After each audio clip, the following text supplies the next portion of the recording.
Felipe Calderón es una figura que aún hoy causa escalofríos en la historia política de México. De 2006 a 2012, comandó uno de los gobiernos más controvertidos de la era moderna, marcado por una guerra contra el narcotráfico que sumergió al país en una ola de violencia sin precedentes. Hoy, a los 62 años, una noticia impactante sobre él fue confirmada y necesita saber qué pasó.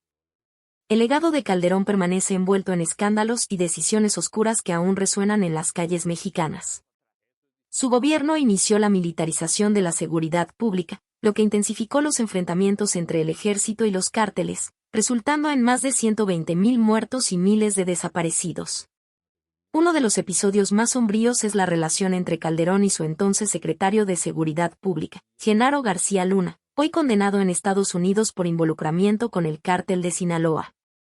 La justicia americana reveló que García Luna recibió millones de dólares en sobornos a cambio de proteger operaciones del narcotráfico, mientras decía combatirlo. A pesar de las conexiones directas, Calderón niega haber tenido conocimiento de los crímenes de su excolaborador. En este contenido, vamos a sumergirnos en las sombras del poder y revelar el lado oculto de Felipe Calderón. Prepárate para descubrir los secretos enterrados y todo lo que nunca supiste sobre el hombre que declaró la guerra a los cárteles y transformó a México en un campo de batalla. Si quieres entender cómo un solo presidente tomó decisiones que costaron miles de vidas, cómo la corrupción se infiltró hasta la cima del gobierno, y qué pasó con él después de dejar el cargo, este video es para ti.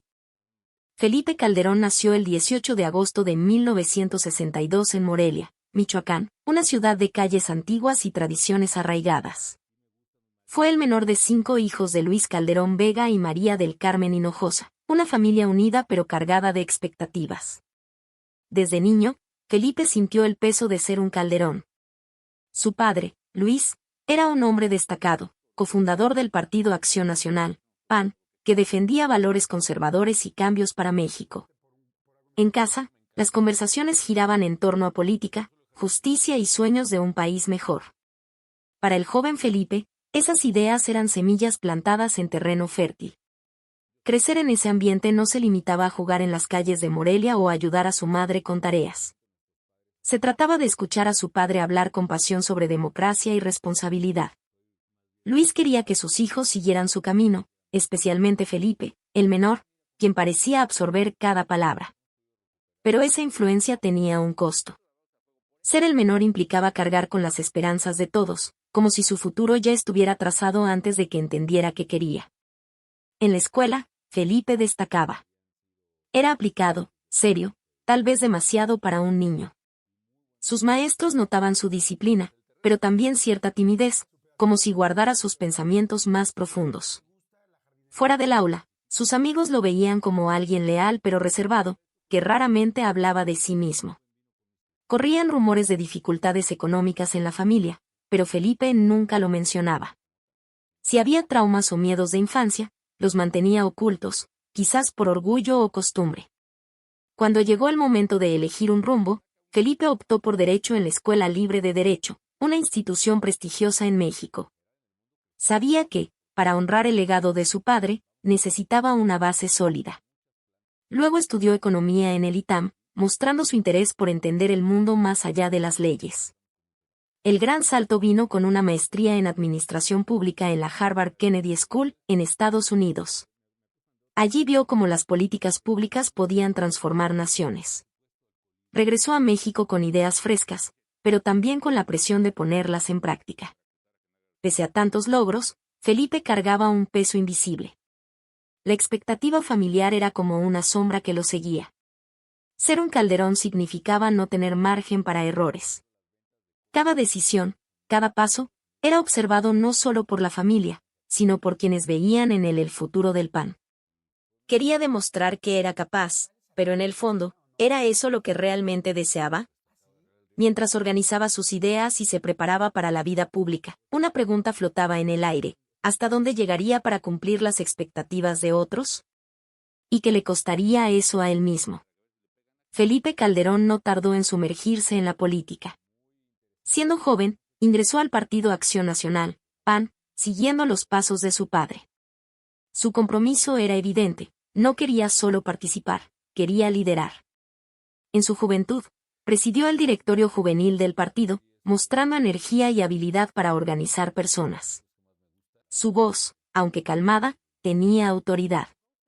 Entre 1996 y 1999, asumió la presidencia nacional del PAN, un cargo que lo colocó en el centro de las decisiones. Para un hombre en sus treintas, era un logro enorme, pero también una prueba. El partido confiaba en él para renovar ideas y atraer nuevos seguidores en un México en cambio. Fue en ese escenario agitado que Felipe conoció a Margarita Zavala, una abogada inteligente y carismática, también del PAN. En 1994, durante una campaña, se acercaron. Las charlas comenzaron siendo profesionales, pero pronto se volvieron algo más. Felipe, siempre reservado, encontró en Margarita a alguien que entendía sus ambiciones y compartía sus valores. Se comprometieron rápido y en 1993 se casaron en una ceremonia sencilla pero significativa. La pareja formaba un equipo fuerte, ambos soñaban con un México mejor y trabajaban sin descanso por ello. Con el tiempo, tuvieron 3 hijos, María, Luis Felipe y Juan Pablo, que trajeron alegría, pero también nuevos retos. Conciliar la vida pública con la personal no era fácil. Felipe pasaba horas en reuniones, viajes y eventos del partido. Margarita, que también tenía su carrera política, entendía el ritmo, pero eso no eliminaba la tensión. Amigos cercanos comentaban que Felipe parecía sobrecargado. Quería ser un buen esposo y padre, pero la política exigía casi todo de él. A veces llegaba a casa agotado, con el peso de las responsabilidades en los hombros. Margarita era su apoyo, pero incluso ella notaba que Felipe rara vez se relajaba. Guardaba sus emociones, como si mostrarlas fuera signo de debilidad. En el PAN, Felipe construía su reputación. Era visto como un líder estratégico, alguien que pensaba en el futuro. Sus estudios en Harvard y su formación en Derecho y Economía le daban una visión amplia, pero también lo hacían blanco de críticas. Algunos decían que era demasiado ambicioso, que quería ascender rápido. Otros lo admiraban por la claridad de sus ideas. Sabía que México enfrentaba problemas graves, pobreza, corrupción, desigualdad, y creía que el PAN tenía las respuestas. Pero en el fondo, sentía la presión de probar su valor, no solo para el partido, sino para sí mismo. Mientras su carrera ganaba fuerza, la vida en casa mantenía un equilibrio frágil. Los hijos crecían, y Felipe intentaba estar presente, pero la política siempre llamaba. Margarita, con su propia trayectoria, era una aliada indispensable, pero hasta dónde podrían mantener esa armonía. Las ambiciones de Felipe lo llevaban cada vez más alto, pero algo en el aire sugería que el camino no sería tan simple. Que lo esperaba en la siguiente etapa de esa jornada. En 2003, Felipe Calderón recibió una gran oportunidad. Fue nombrado secretario de Energía por el presidente Vicente Fox, el primer líder del PAN en llegar a la presidencia de México. Era un cargo importante, que requería manejar temas complejos como el petróleo, la electricidad y el futuro energético del país. Felipe, con su formación en economía y administración pública, parecía preparado para el desafío. Se sumergió en el trabajo con su dedicación habitual, analizando datos, proponiendo reformas y buscando modernizar un sector lleno de intereses políticos. Pero detrás de las reuniones y discursos, algo mayor se gestaba, la carrera por la candidatura presidencial de 2006. Felipe no ocultaba su ambición. Quería ser el próximo presidente, y muchos en el PAN lo veían como un candidato fuerte. Sin embargo, sus movimientos irritaron a Fox. El presidente creía que Felipe usaba el cargo de secretario para promover su imagen, adelantándose a la campaña. Las tensiones crecieron, y en 2004, Fox le pidió que renunciara. La salida fue un golpe duro. Felipe, que siempre se esforzó por demostrar su valía, vio su nombre manchado. La prensa lo acusó de deslealtad, y algunos aliados en el PAN se distanciaron. Para un hombre que cargaba el peso de las expectativas familiares, esto era más que una derrota política, era personal. La caída afectó a Felipe emocionalmente. En casa, Margarita notaba que estaba más callado, pensativo. Intentaba mantener una postura firme, pero los comentarios de amigos revelaban a un hombre consumido por la presión. Ser criticado públicamente dolía, especialmente porque Felipe creía que actuaba por el bien del país. Pasaba noches revisando sus errores, preguntándose si había sido demasiado impulsivo. Aún así, no se rindió. En lugar de aislarse, redobló sus esfuerzos, viajando por México, hablando con líderes locales y reconstruyendo su imagen en el PAN. Su dedicación era casi obsesiva, como si detenerse significara aceptar la derrota. Pese al desgaste, esos momentos difíciles mostraron un lado más humano de Felipe. Lejos de los reflectores, encontraba refugio en la familia. Jugar con sus hijos, María, Luis Felipe y Juan Pablo, era una forma de escapar de las preocupaciones. Margarita, siempre a su lado, lo animaba a seguir adelante, pero también le recordaba que debía cuidarse. Esos instantes de conexión eran raros, pero valiosos. Revelaban a un Felipe que, detrás de la armadura de político, era vulnerable, alguien que sentía el peso de cada decisión. Mientras se recuperaba, Felipe sabía que la lucha por la candidatura presidencial sería feroz. El PAN estaba dividido, y otros nombres fuertes surgían. Necesitaba demostrar que era más que un exsecretario de Energía con una renuncia polémica. Pero ¿cómo recuperar la confianza del partido y del pueblo? ¿Y a qué costo?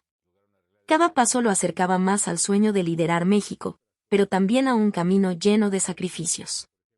¿Qué vendría ahora? Nadie podía preverlo, pero Felipe estaba dispuesto a pagar el precio.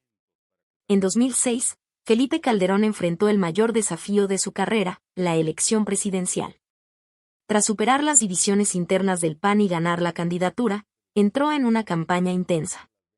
Su principal rival, Andrés Manuel López Obrador, del PRD, movilizaba multitudes con promesas de justicia social. Felipe defendía la estabilidad económica y la continuidad de las reformas de Fox.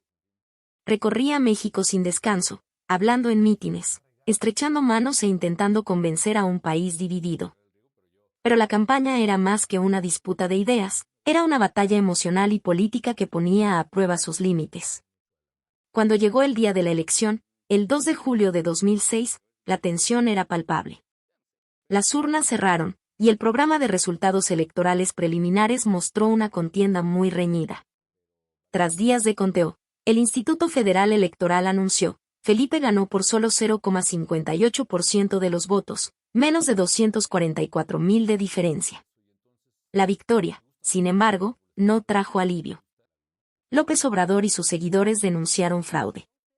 Acusaciones de manipulación en el PREP y reportes de boletas encontradas en la basura, conocidas como boletas en la basura, alimentaron la desconfianza.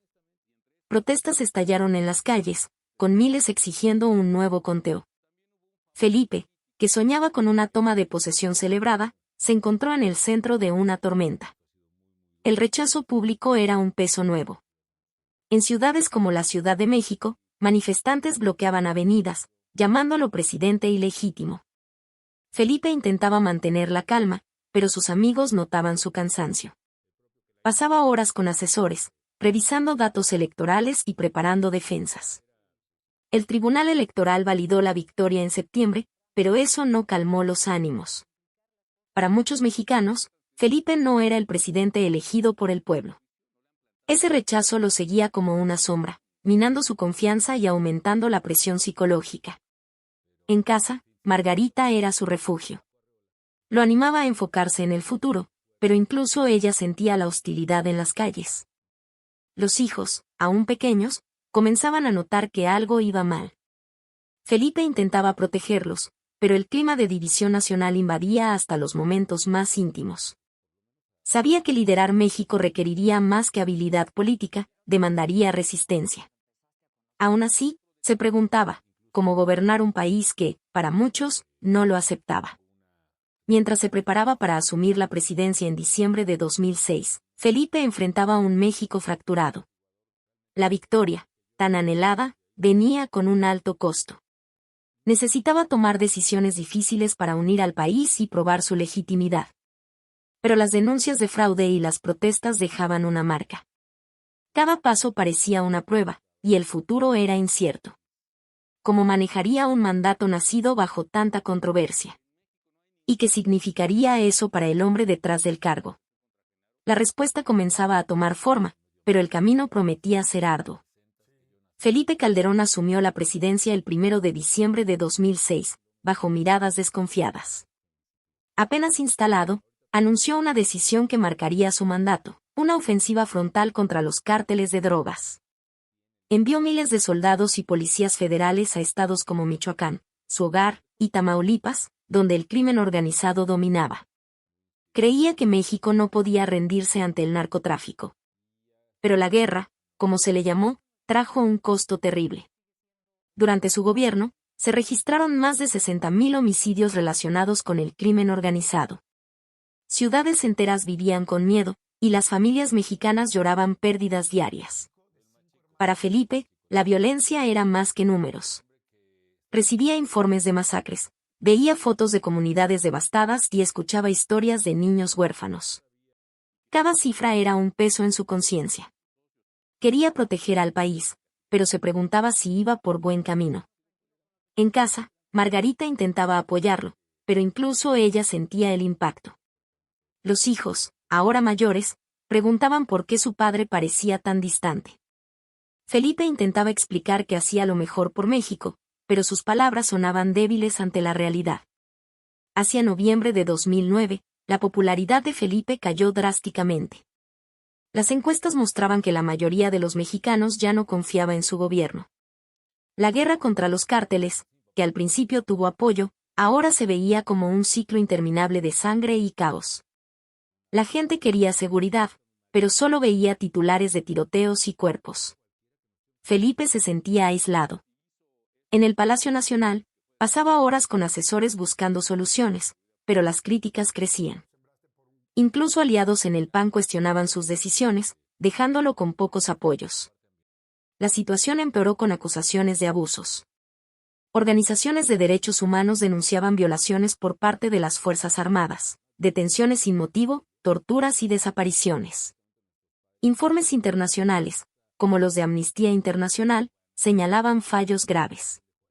Felipe defendía sus políticas, diciendo que los militares eran necesarios para enfrentar a los cárteles, pero las denuncias lo afectaban profundamente. Leía cada informe con una mezcla de frustración y culpa. Estaría sacrificando los valores que aprendió de su padre en nombre de la seguridad. El desgaste emocional era evidente. Amigos notaban que Felipe parecía más delgado, con ojeras marcadas. Intentaba mantener la postura de líder, pero el aislamiento crecía. Las reuniones con víctimas de la violencia, aunque raras, lo sacudían. Una madre que perdió a su hijo en un tiroteo cruzado lo miró con lágrimas, preguntando, ¿por qué, presidente? No tenía respuesta. Esos momentos lo perseguían, perturbando sus noches. Mientras México sangraba, Felipe enfrentaba un desafío aún mayor, recuperar la confianza del pueblo. Sabía que el fin de su mandato se acercaba, pero la guerra contra los cárteles y las heridas que dejaba no mostraban señales de pausa. ¿Cómo podría liderar un país tan herido? ¿Y qué le estaba costando eso a su propia alma? El siguiente capítulo de su historia prometía más pruebas. En abril de 2009, Felipe Calderón enfrentó una crisis inesperada, la epidemia de influenza porcina, causada por el virus H1N1. México se convirtió en el epicentro de una emergencia global. Los hospitales se llenaron, las escuelas cerraron y el miedo invadió las calles. Como presidente, Felipe debía actuar rápido. Decretó cuarentenas, movilizó el sistema de salud y coordinó con la Organización Mundial de la Salud. Pero la presión era abrumadora. Cada decisión, desde cerrar la economía hasta comunicar el riesgo, podía salvar o costar vidas. El mundo entero observaba, y él sentía el peso de cada paso. En privado, el estrés consumía a Felipe. Pasaba noches sin dormir, revisando informes médicos y discutiendo estrategias con sus ministros. La guerra contra los cárteles ya lo tenía agotado, y ahora la influenza porcina ponía a prueba sus límites. Sin embargo, la prensa notó su ausencia en momentos clave. Mientras el país pedía respuestas, Felipe aparecía poco en los medios, delegando anuncios a autoridades de salud. Los críticos lo acusaron de desaparecer cuando más se necesitaba un líder. Él defendía que trabajaba sin descanso en los despachos, pero la percepción pública era distinta, un presidente distante, incapaz de calmar a la nación. Esa crítica dolía. Felipe siempre se vio como alguien que enfrentaba los retos de frente, pero el H1N1 reveló un lado más frágil. Amigos cercanos contaban que parecía agobiado, con la mirada perdida en reuniones. Margarita, su apoyo constante, intentaba aliviar la tensión, pero incluso ella notaba que estaba al límite. Los hijos, ahora adolescentes, sentían al padre ausente, incluso estando en casa. Felipe intentaba compensar con pequeños gestos, como cenar en familia, pero su mente estaba en otra parte, en las muertes, los números, las acusaciones. El impacto psicológico de ese periodo no está bien documentado. Pocas fuentes hablan abiertamente de depresión, pero el peso emocional era claro. Felipe cargaba la culpa de no lograr unir a México, ni en la guerra contra los cárteles ni en la crisis de salud. Leía informes de víctimas de la influenza, personas comunes, padres, jóvenes, y se preguntaba si pudo haber hecho más. Esos pensamientos lo perseguían, mezclándose con el peso de las críticas y la soledad del poder. Fuera de México, la crisis del H1N1 reforzó la imagen de un gobierno en apuros. Líderes mundiales elogiaban la transparencia de México al compartir datos, pero internamente Felipe enfrentaba desconfianza. La epidemia fue controlada, con miles de casos y cientos de muertes, pero dejó cicatrices. Para Felipe, fue otro capítulo de un mandato marcado por pruebas. Mientras intentaba reconstruir su imagen, sabía que el tiempo corría. La guerra contra los cárteles seguía, y la confianza del pueblo continuaba debilitada. ¿Cómo podría seguir adelante, cargando el estrés acumulado y las heridas invisibles? Que aún lo esperaba a un hombre que, incluso en la cima del poder, parecía tan solo. La respuesta comenzaba a dibujarse, pero el camino seguía lleno de incertidumbre. Mientras Felipe Calderón luchaba por liderar un México en crisis, surgieron nuevos problemas, esta vez ligados a sus aliados más cercanos. Uno de los casos más graves involucró a Genaro García Luna, su ministro de Seguridad Pública y figura clave en la guerra contra los cárteles. En 2008, comenzaron rumores de que García Luna tenía vínculos con el cártel de Sinaloa, uno de los más poderosos del país. Las acusaciones eran serias. Supuestamente recibía sobornos para proteger a narcotraficantes. Felipe, sin embargo, defendía a su ministro con firmeza, elogiando su lealtad y resultados. Esa postura generó desconfianza. ¿Cómo podía el presidente respaldar a alguien bajo tantas sospechas? Para muchos, era una señal de que Felipe estaba ciego o, peor, cómplice. Otro escándalo sacudió al gobierno, el uso del software espía Pegasus. México fue uno de los primeros países en adoptar esta herramienta, capaz de infiltrarse en celulares y monitorear comunicaciones. El gobierno de Calderón justificaba que Pegasus era esencial para combatir el crimen organizado. Pero surgieron denuncias de abusos. Periodistas, activistas e incluso opositores políticos reportaron invasiones a su privacidad. La revelación de que el software se usaba sin transparencia alimentó protestas y titulares. Felipe insistía en que todo era legal, pero la controversia reforzaba la imagen de un gobierno que cruzaba límites éticos.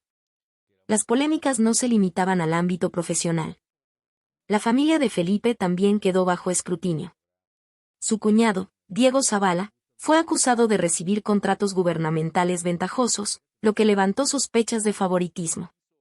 Aunque no había pruebas directas contra Felipe, las denuncias sugerían nepotismo.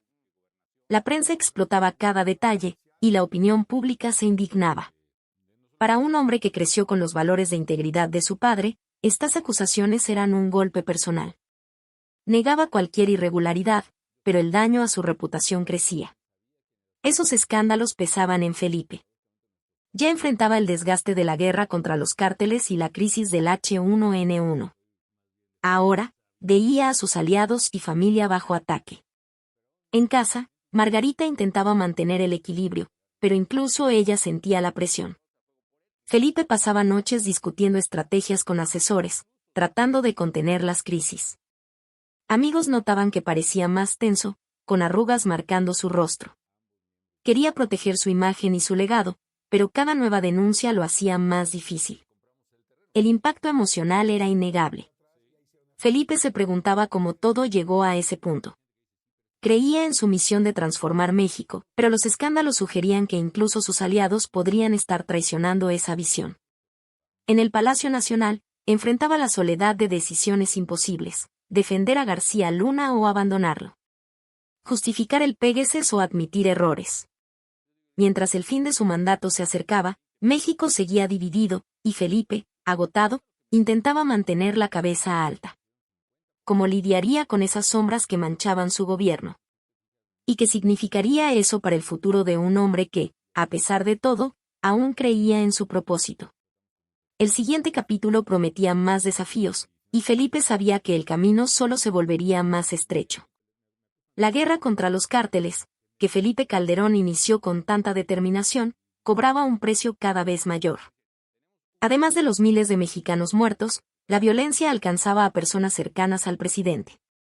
Soldados que conoció en visitas a cuarteles, asesores que lo acompañaban en viajes, amigos de larga data del PAN, muchos fueron víctimas de atentados o emboscadas.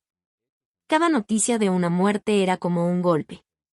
Felipe recibía informes con nombres que reconocía, rostros que habían compartido risas o ideas. El peso de esas pérdidas se acumulaba, convirtiendo la presidencia en una carga casi insoportable. Aunque su familia inmediata, Margarita y los hijos, evitó tragedias directas, el miedo era constante. México vivía bajo una nube de inseguridad, y hasta el Palacio Nacional parecía vulnerable. Felipe reforzó la seguridad de María, Luis Felipe y Juan Pablo, pero no podía protegerlos del clima de tensión. Los niños, ahora más conscientes, oían charlas sobre ataques y veían en los ojos de su padre un cansancio profundo. Margarita intentaba mantener a la familia unida, pero incluso ella confesaba a amigos que temía por el futuro. El ambiente de amenazas dejaba marcas que las palabras no explicaban. El impacto psicológico en Felipe era visible. Participaba en ceremonias para honrar a policías y soldados caídos, pero cada evento lo afectaba. En un funeral, vio a la viuda de un asesor llorar con un hijo en brazos. La imagen se quedó con él, alimentando noches de insomnio. Felipe se preguntaba si sus decisiones habían condenado a quienes confiaban en él.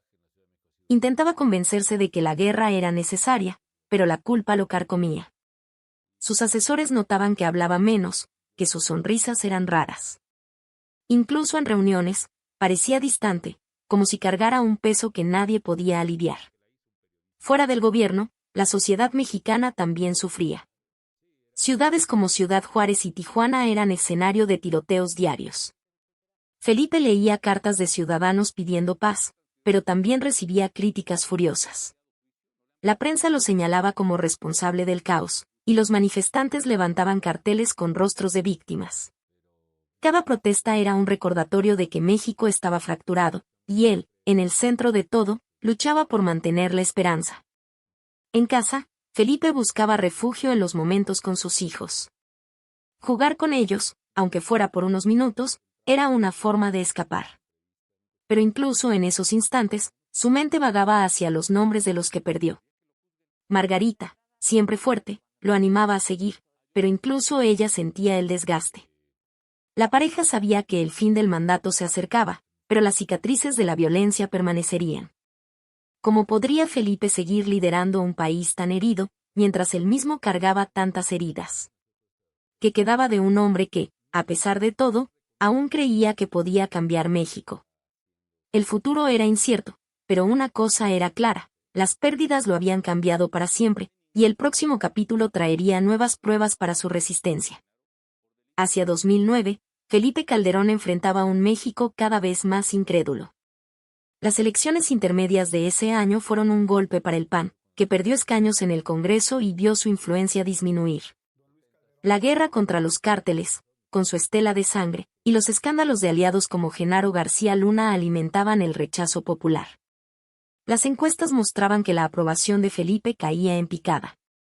El hombre que asumió la presidencia con sueños de transformar el país ahora se veía aislado, criticado por muchos y abandonado por antiguos aliados. El peso político era también personal, sentía que México se le escapaba de las manos.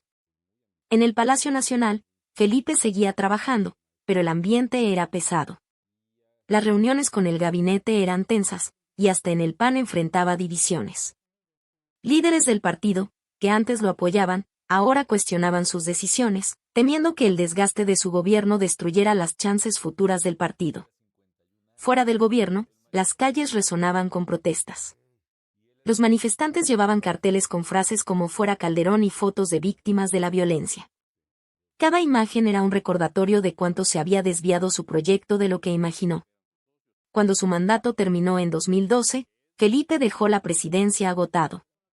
México estaba dividido, y el PAN perdió la elección presidencial frente a Enrique Peña Nieto, del PRI. Para Felipe, era hora de retroceder.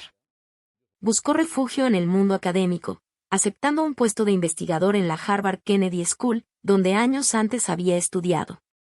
Allí se dedicaba a dar conferencias y estudiar políticas públicas, intentando procesar lo vivido. Era una retirada estratégica de los reflectores, pero también una forma de escapar del juicio constante. En Harvard, podía respirar, pero la desilusión lo acompañaba. El impacto de la guerra contra los cárteles pesaba en su alma. Felipe reflexionaba sobre los más de 60.000 muertos, las familias destruidas, los amigos y asesores perdidos. Creía que su lucha era justa, pero la brutalidad del conflicto lo dejó con dudas. ¿Habría podido hacer algo diferente? Esa pregunta lo atormentaba. Amigos que lo visitaban en Cambridge notaban a un Felipe más callado, introspectivo. Hablaba poco de México, como si quisiera dejar el pasado atrás. Margarita, siempre a su lado, intentaba animarlo, pero incluso ella sentía el vacío que el poder dejó. El distanciamiento político fue gradual, pero claro. Felipe evitaba eventos públicos en México, donde aún era blanco de críticas. Su imagen, antes la de un líder prometedor, ahora estaba manchada. Sabía que el PAN, su hogar por décadas, también lo veía con reservas. Mientras intentaba reconstruir su vida, enfrentaba un nuevo desafío: encontrar propósito tras tantos sacrificios. ¿Cómo podría un hombre que lo dio todo por su país seguir adelante, cargando el peso de un legado tan controvertido? ¿Qué le deparaba el futuro a alguien que, a pesar de todo, aún cargaba las cicatrices de sus decisiones? El próximo capítulo traería nuevas respuestas, pero el camino seguía incierto. Tras dejar la presidencia en 2012, Felipe Calderón buscó un nuevo comienzo. México, con sus heridas abiertas, parecía un peso difícil de llevar. Encontró refugio en Harvard, donde enseñaba en la Kennedy School. La sala de clases era un espacio de alivio. Allí compartía lecciones de su trayectoria, debatiendo políticas públicas con jóvenes de todo el mundo. Enseñar era más que un trabajo, era una forma de dar nuevo sentido a su carrera. Lejos de protestas y titulares, Felipe podía reflexionar sobre lo que el poder le enseñó. Hablaba con pasión, pero sus alumnos notaban un dejo de melancolía, como si cada clase fuera también una confesión. En 2019, Felipe dio un paso audaz, fundó México Libre, un nuevo partido político, junto a Margarita Zavala. Era un quiebre con el PAN, su hogar por décadas. La decisión revelaba su frustración con la política mexicana y con el partido que, para él, había perdido el rumbo. México Libre nacía de un deseo renovado de influir en el futuro, pero también de una inquietud personal. Felipe quería demostrar que aún tenía algo que ofrecer, que las cicatrices de su mandato no lo definían por completo. Pese al entusiasmo inicial, el partido enfrentó resistencias y no logró registro oficial, un golpe que lo hizo cuestionar su lugar en la política. Las reflexiones de Felipe se profundizaron con el tiempo. Comenzó a hablar abiertamente sobre los momentos más duros de su presidencia: la guerra contra los cárteles, las muertes de aliados, el rechazo popular. En entrevistas y conferencias, admitía que la violencia, aunque motivada por el deseo de proteger a México, dejó marcas que no anticipó. El poder enseña humildad, decía, reconociendo los límites de lo que un líder puede lograr. Pensaba en las víctimas, en las familias destruidas, y se preguntaba cómo pudo haber actuado diferente. Esas confesiones mostraban a un Felipe más humano, alguien que, pese a los errores, buscaba aprendizaje. En casa, intentaba reconectarse con su familia. María, Luis Felipe y Juan Pablo, ahora jóvenes adultos, eran su orgullo, pero también un recordatorio del tiempo que sacrificó. Margarita, su compañera de siempre, lo ayudaba a encontrar equilibrio. Juntos, discutían el futuro, pero también el pasado, tratando de entender qué quedó tras tantos años de lucha. Felipe sabía que su legado era controvertido, para algunos, un presidente valiente, para otros, el responsable de un periodo de dolor. Esa dualidad lo acompañaba, pero aprendía a aceptarla. Mientras miraba al horizonte, Felipe se preguntaba cómo sería recordado. México aún enfrentaba desafíos, y él sentía que su historia no estaba completa. Podría, con sus lecciones y cicatrices, encontrar un nuevo propósito. O el peso del pasado siempre lo seguiría. El próximo capítulo de su vida estaba abierto, pero una cosa era cierta: Felipe Calderón, con todas sus fallas y esperanzas, seguía en busca de redención y significado. Ahora que conoces el otro lado de la historia, la pregunta que queda es: ¿hasta dónde llega la responsabilidad de Felipe Calderón? Las decisiones tomadas durante su gobierno cambiaron el destino de México y las consecuencias aún se sienten en cada esquina del país. Entre escándalos, corrupción y un rastro de violencia, queda claro que el verdadero costo del poder va mucho más allá de los bastidores de un mandato. Si este contenido te ayudó a entender mejor los bastidores del poder en México, deja tu like. Comenta aquí abajo qué piensas del legado de Felipe Calderón y suscríbete al canal para no perderte ninguno de nuestros próximos videos. Y no olvides activar la campanita de notificaciones, porque aún tenemos muchas verdades ocultas por revelar. Nos vemos en la próxima inmersión por las sombras de la historia.